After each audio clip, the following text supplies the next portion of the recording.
They held hands as they fell. On a commonplace Tuesday morning, not unlike that Sunday morning 60 years before that was destined for infamy.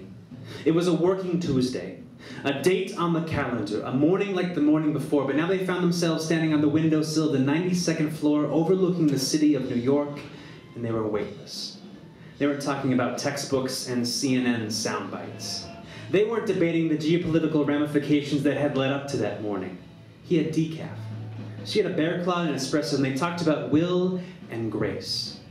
But then jets impregnated buildings with infernos, and the fire was burning, and the smoke was rising. It was getting hard to breathe, and after they smashed the window out, the inferno was swelling, and it reached their floor, and the options now were to burn or to fall.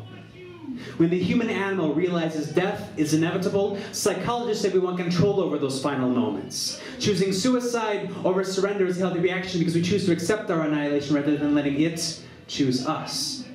So on one side is roaring flames, acrid smoke, and screams of the suffering. On the other side, fresh air.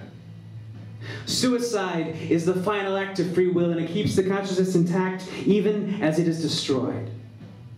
But they were not thinking about psychology. They were not thinking about terrorism.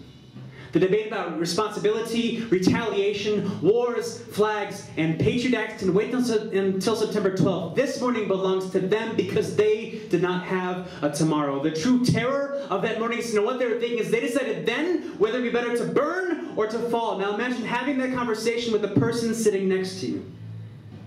The barricade at the door is on fire. The extinguisher is empty, and on the windowsill, the 92nd floor, we wait until flames lick our clothes before we lean forward and choose that moment to fall. Others who fell were scrambling or screaming or on fire, but we held hands as we fell.